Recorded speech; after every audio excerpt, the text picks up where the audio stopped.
स्वागत है दोस्तों आपके अपने YouTube चैनल बीजे एजुकेशन में। दोस्तों आज हम बीएस नेगी जी द्वारा और करमवीर रावत जी द्वारा जो लिखित सिंगल लाइनर है उत्तराखंड की, उसमें हम अध्याय 1 हमने कंप्लीट कर लिया था। आज हम अध्याय 2 चैप्टर 2 उत्तराखंड का प्राचीन इतिहास क्या क्या रहा उसके बारे में देखेंगे। इससे आपके दोस्तों उत्तराखंड के जो भी पेपर हैं, जैसे आपका लैब असिस्टेंट है, पटवारी का है, समाज कल्याण अधिकारी का है, या फिर आपका पुलिस का पेपर है, तो उसमें काफ़ी क्वेश्चंस बनते हैं। ठीक है, उत्तराखंड का प्राचीन इतिहास सिलेबस में भी है। ठीक है, तो आइए इसको देखते हैं। इसमें पहला पॉइंट है आपका उत्तराखंड का प्राचीन इतिहास। पहला है उत्तराखंड पुरातत्व की दिशा को आगे बढ़ाने का। पुरातत्व यानी आर्कियोलॉजी। ठीक है, जो आपकी पुरातत्व विज्ञान है ना, उसको हम आर्कियोलॉजी कहते हैं। तो उत्तराखंड का जो पुरातत्व है उसकी दिशा को आगे बढ़ाने का श्रेय किसको जाता है? तो वो जाता है यशवंत सिंह कठौज को, यशोधर मठपाल को, मदन मोहन जोशी को, मदन भट्ट जी को, शिव प्रसाद डबराल जी को और केपी नौटियाल आदि को जाता है। ठीक है, और भी कई लोग हैं, इन्होंने प्रमुखता से अपना योगदान दिया है। ठीक है, इन्होंने क्या क्या किया है आगे हम इनके बारे में पढ़ेंगे। ठीक है, अगला है उत्तराखंड से प्राप्त प्रस्तर उपकरण। ठीक है, कुछ उपकरण प्राप्त हुए हैं उत्तराखंड से। एक है स्क्रैपर्स। स्क्रैपर्स होता है दोस्तों खुरचने वाला। ठीक है, किसी चीज को खुरचने के लिए जो धातु होती है उसको स्क्रैपर्स कहते हैं। छेनी आपको पता ही है, कन्नी आपको पता है, आदि को इतिहासकारों ने फ्लेक वर्ग के अंतर्गत रखा। तो किसके अंतर्गत रखा? इनको फ्लेक वर्ग के अंतर्गत रखा। ठीक है दोस्तों, अब कुछ शैलचित्र प्राप्त हुए। हटवाल घोड़ा शैलचित्र। ठीक है, काफी इंपोर्टेंट बन जाता है पेपर की दृष्टि से। हटवाल घोड़ा शैलचित्र कहाँ से प्राप्त हुए कहेंगे तो ये हो जाएगा आपका अल्मोड़ा जिले से। और थरडुंगा शैलचित्र उत्तरकाशी जिले से प्राप्त हुए। ठीक है, अगला है द्वाराहाट में मुनियों के ढाई पर्वत पर प्राचीन कालीन शैलचित्र के अवशेष प्राप्त हुए थे। ठीक हो गया, द्वाराहाट आपका कहाँ पड़ता है? अल्मोड़ा डिस्ट्रिक्ट में। अगला हो गया आपका पॉइंट है उत्तराखंड में पुरातत्व का जनक। काफी इंपोर्टेंट पॉइंट बन जाता है। उत्तराखंड में पुरातत्व का जनक किसे कहा जाता है? तो वो हेनवुड को माना जाता है। इन्होंने 1856 ईस्वी को देवीधुरा, देवीधुरा कहाँ है? लोहाघाट। ठीक है, लोहाघाट यानी लोहाघाट आपका हो गया चंपावत डिस्ट्रिक्ट। ठीक है, चंपावत डिस्ट्रिक्ट। तो जो उत्तराखंड में पुरातत्व का जनक है उन्हें हेनवुड को माना जाता है। इन्होंने 1856 ईस्वी को देवीधुरा से महापाषाणकालीन पुरावशेष की खोज की थी। ठीक है, जो महापाषाणकालीन पुरावशेष थे उस जमाने के, उनकी खोज 1856 में हेनवुड ने देवीधुरा से की थी। ठीक है, अगला है हरिद्वार के बहादराबाद में ताम्र उपकरण। ठीक है, ताम्र उपकरण यानी तांबे के उपकरण व मृदभांड। मृदभांड होता है दोस्तों मिट्टी के बर्तन। ठीक है, मृदभांड क्या होता है? मिट्टी के बर्तन। तो हरिद्वार से आपके बहादराबाद में ताम्र उपकरण व मृत भांड की खोज 1951 में हुई। ठीक है, 1953 ईस्वी को यज्ञदत्त शर्मा ने हरिद्वार के बहादराबाद से पाषाण उपकरणों एवं मृत भांडों की खोज की। ठीक हो गया, अगला है रामगंगा घाटी में पाषाणकालीन अवशेषों की खोज किन्होंने की? यशोधर मठपाल ने। तो ये भी इंपोर्टेंट हो जाता है कि राम घाटी पाषाणकालीन अवशेषों की खोज किसने की? तो वो यशोधर मठपाल जी द्वारा की गई। ठीक है, अगला पॉइंट है रामगंगा घाटी के नौलाग्राम में। जो रामगंगा घाटी है उसके नौलाग्राम स्थान में कप मार्क्स को क्या कहते हैं? ओखली कहते हैं। ओखली की खोज किसने की? ये भी आपकी यशोधर मठपाल जी द्वारा की गई।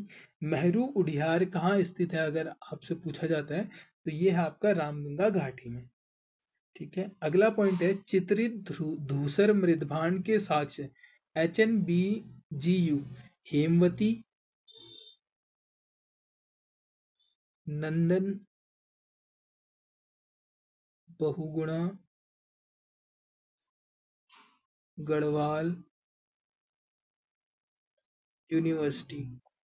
ठीक है, तो ये जो आपका है चित्रित धूसर मृद भांड के साथ HNBGU के पुरातत्व विभाग श्रीनगर के थापली श्रीनगर के थापली व उत्तर काशी से, ठीक है, सॉरी, उत्तर काशी से प्राप्त हुए हैं, ठीक है, कहाँ से प्राप्त हुए हैं? उत्तर काशी से प्राप्त हुए हैं और श्रीनगर के थापली से।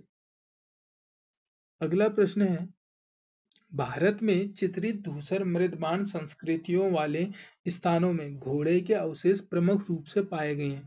किसके अवशेष पाए गए हैं? घोड़े के, ठीक है।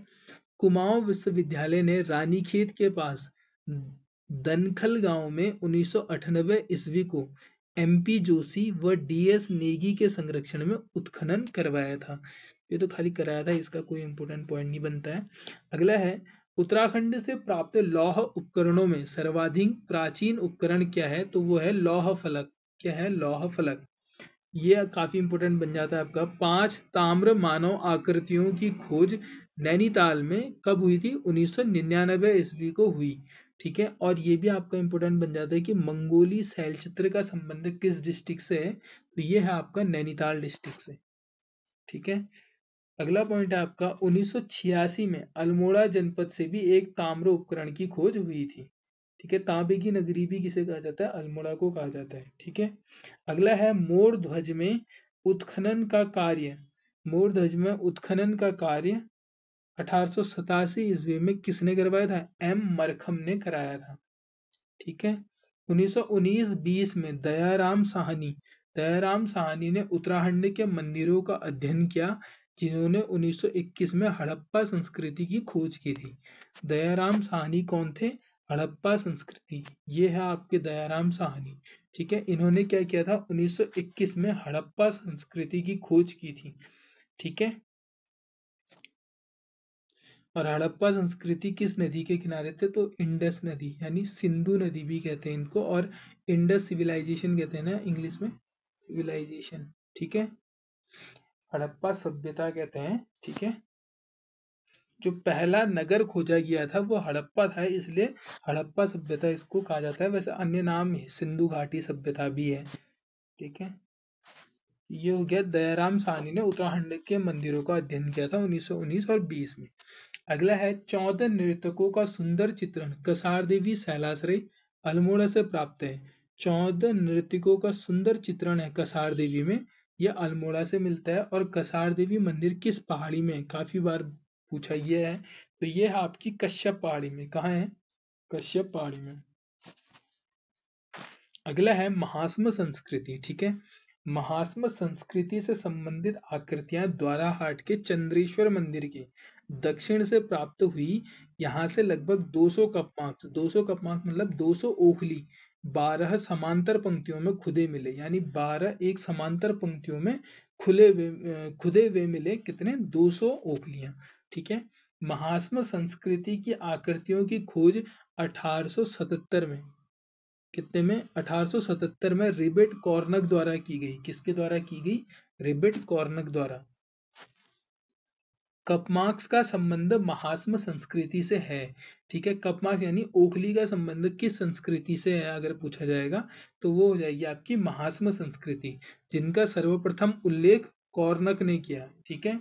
एमपी जोशी ने कुमाऊं से प्राप्त महास्म कालीन कपमार्क्स को 7 भागों में विभाजित किया गया।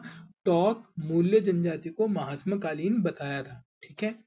अगला पॉइंट है, पश्चिमी रामगंगा घाटी के नौलाग्राम से, जो पश्चिमी रामगंगा घाटी है वहां के नौलाग्राम स्थान से यशोधर मठपाल जी ने 73 कपमार्क्स यानी 73 ओखली को खोजे थे, ठीक है, खोजा था। और देवी धुरा में कपमार्क्स की खोज, जो देवी धुरा है उसमें ओखली की खोज एमपी जोशी जी द्वारा की गई, ठीक है। गोपेश्वर के समीप मंडल तथा पश्चिमी नयार घाटी में क्वाड आदि स्थानों पर कपमार्क्स की खोज किसने की थी? यशवंत कठौर जी ने की थी, ठीक है।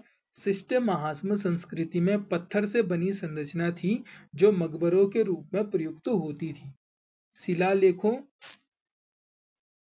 विशाल शिलाखंडों एवं चट्टानों पर बने अखल आकार के उथले गोलगट्टे पुरातत्व विज्ञान में कपमार्क्स कहे जाते थे, ठीक है। ये काफी इंपोर्टेंट नहीं है, यही था आपका। और ये जो मंदिर है ये है आपका चंद्रेश्वर महादेव मंदिर, ठीक है। ये है आपका चंद्रेश्वर महादेव मंदिर, कहाँ? द्वाराहाट, ठीक है, द्वाराहाट, द्वाराहाट अल्मोड़ा।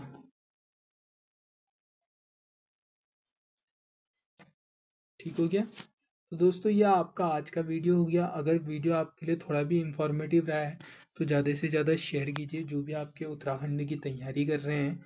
और चैनल में पहली बार आए हैं तो चैनल को सब्सक्राइब जरूर कीजिएगा।